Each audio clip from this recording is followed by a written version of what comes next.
somebody who celebrated a huge birthday yesterday. And when it's serenaded by the crowd, may have been muted in some areas, blushed. Ladies and gentlemen, Nate Bauer. Oh, boy. How do I handle that? I don't think you do. I don't. Okay. Tournament comes up. Penn State finishes in a tie for 9 through tiebreakers. They end up 11. They get Michigan opening round. Just your thoughts on the bracket and how it broke. Yeah, it's funny. As well as it could have, given the circumstances, right? I mean, if they finish 8th, it's a lot harder to get wins, and they need wins right now, right? So, I mean, I think we're talking about Van IT as still being in play, long shot for sure, but not necessarily impossible. And by having an extra game, right? So, preferably for all these teams, you would like to finish where you have a Thursday game instead of a Wednesday game.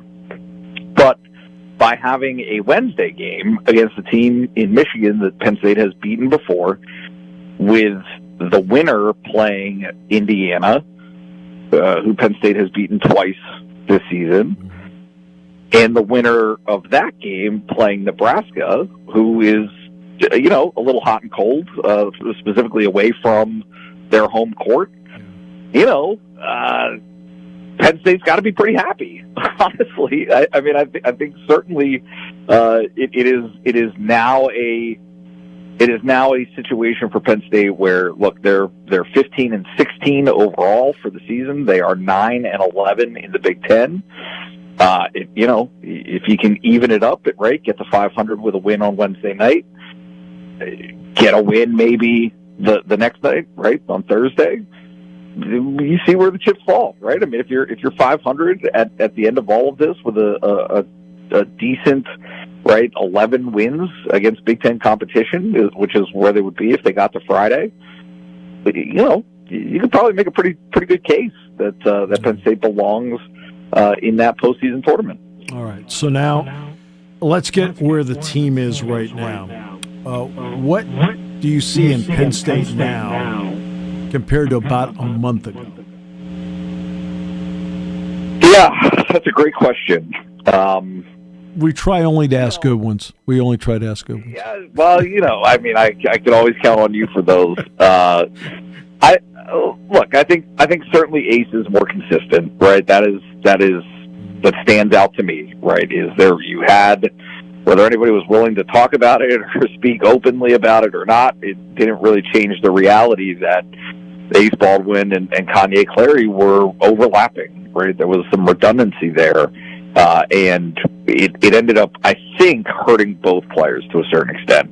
The ball is in Ace's hands all the time now. He is leading the show. They had, right, I don't think it's a coincidence that their second most assists of the season happened last night, right?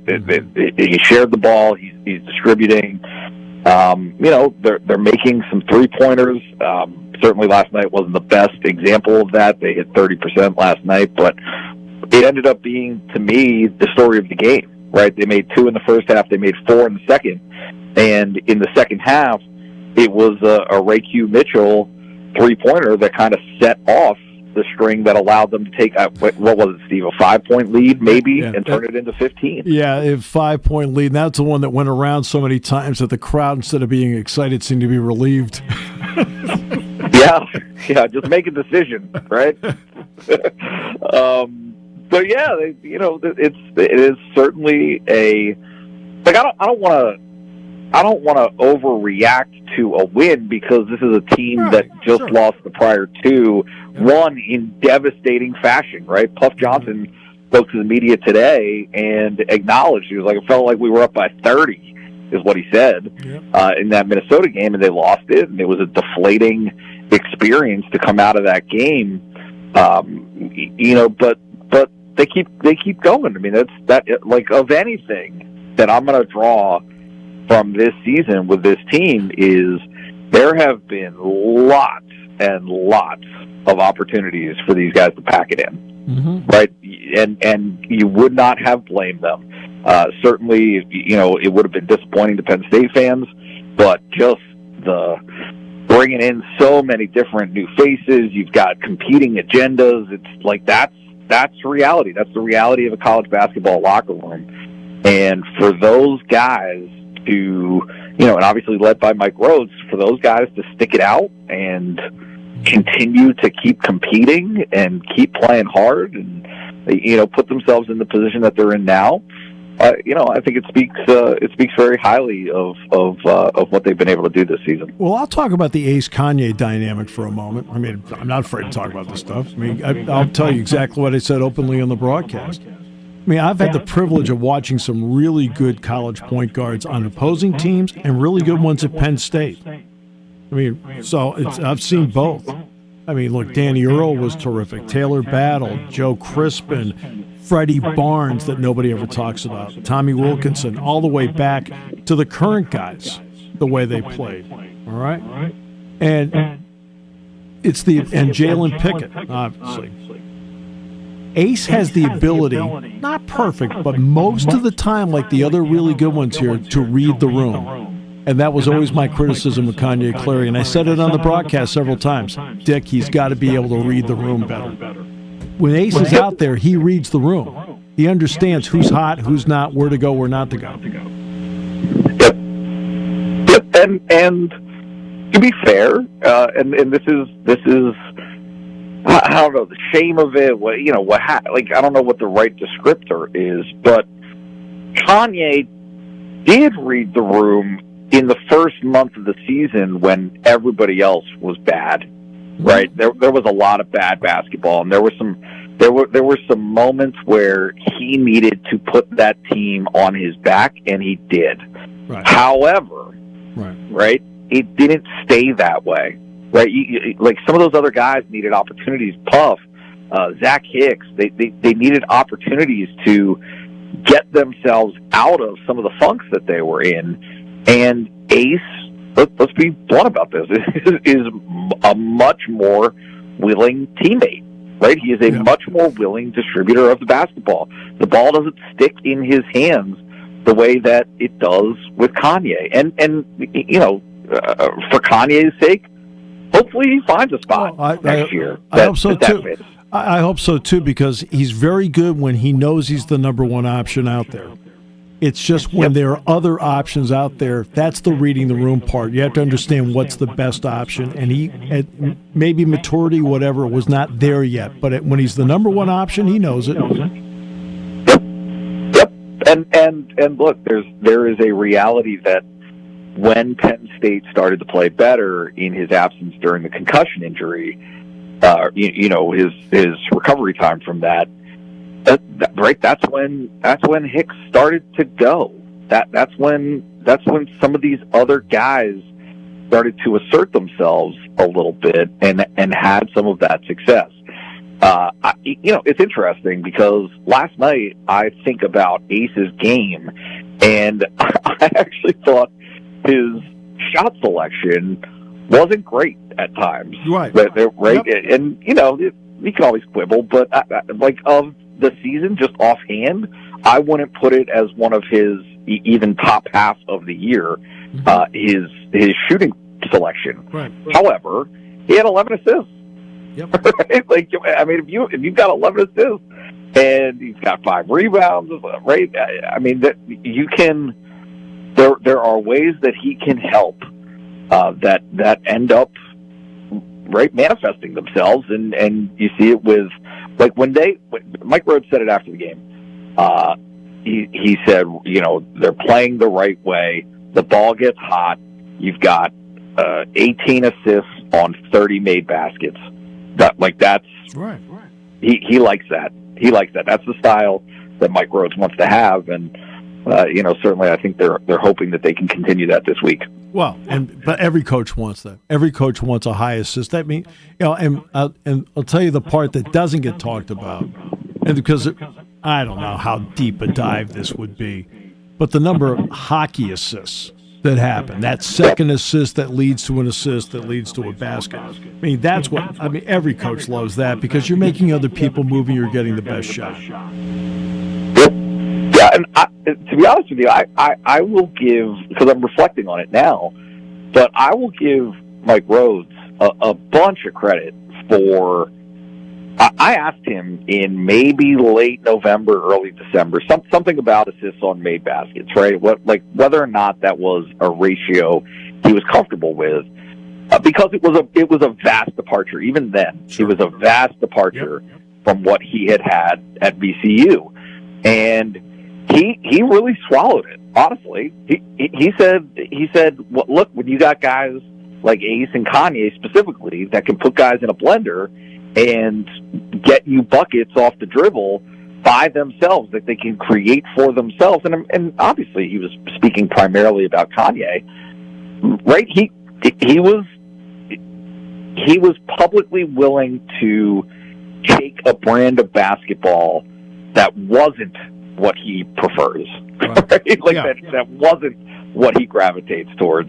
But obviously now that they have kind of resolved that situation and that they are the team that they are and they've developed, this is certainly his preference. And then I will slip this in before we continue on. Saquon Barkley has signed a 3-year deal with the Philadelphia Eagles. So, oh boy, $37.5 million. I bet I know what jersey we're going to see walking around State College next year. Yep, got a funny feeling. Yeah, all those people are going to rip all those Sanders plates off of 26s and put on.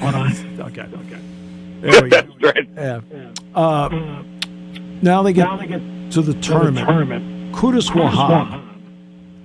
One final season.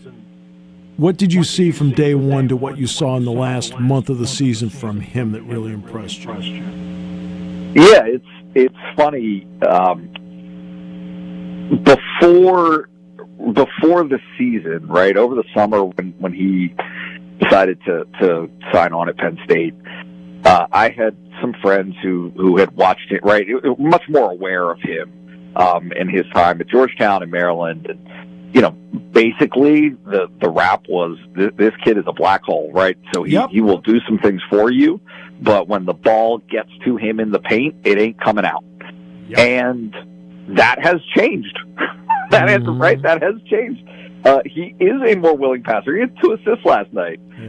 Right? 19 points led the team in scoring, but I just think that the ball doesn't stick with him as much as it had before at the beginning of the season. The shot blocking component that he's added to his game, and maybe it was there before, but certainly really. It's different now. I thought, not really, because you remember, because I did games when he was at Georgetown. I did games with Maryland, so it wasn't the first Q games I've ever done in my career because I did it in both spots before. And you're right, the ball stuck, it went in, it didn't come back out. He come out to the high post and get the ball. You're like, okay, well, he's not going to do that here. And here's the part, Nate, that really impressed me. How much he has to run on the defensive end when they do blitz and then return and gets himself in position defensively. He is so much better at that now than he was 6 months ago. It's stunning. Yep. And there is a willingness there, right? That is a big part of that story is, look, 23-year-old guys, 22-year-old guys, right, who have been through it and have done this, there's some stubbornness involved. Right? Yeah, sure. Like, I've been doing this. You've developed your habits. You've developed your habits, and that's your habit. Yep. And so he has evolved in his time at Penn State. He has been willing to. He said it last night. He spoke after the game that, right, a lot of what he talked about was crediting Rhodes, and certainly Brent Scott is a big part of that, of absorbing what they were trying to have him do.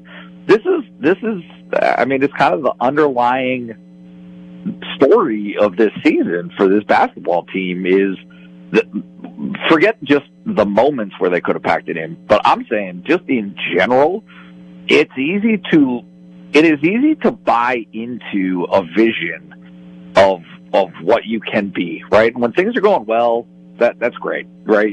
It is easy to gravitate towards that and want those things. But ad-libbing, right, and taking off and doing your own thing is much easier and it's a much more you want to do those, like you want to take things into your own hands to help the team win if you're not winning. And so at those moments where this team hasn't been winning, it very much could have just gone in that direction of individuals making individual plays and really rejecting or shunning kind of what they wanted to do systemically from Mike Rhodes and his coaching staff. But here they are at the end of the season, and they're still bought in, right? They feel good, and they have a moment here where maybe there's an opportunity to build a little momentum going into the offseason. I didn't want to take you away. I apologize for all the presents you were opening, so I'm going to let you get back to that. I can tell you this: you're not taking me away from the golf course because it's about 75-mile-an-hour winds outside. No, I played twice last week. Yeah, I did. I mean, I don't want to acknowledge this, but I may have too. No, I freely acknowledge it. So, yeah. We got more this week. Wednesday, Thursday, shaping up. I love it. Somebody else is working Wednesday, Thursday in a different location than here. So You know what? Sorry, Steve, that's not my problem. Oh, I didn't call it a problem. I just mentioned as a matter of fact. How about that? Sure. My friend, thanks so much. Appreciate you as always. Thanks a lot for having me, as always. Thanks.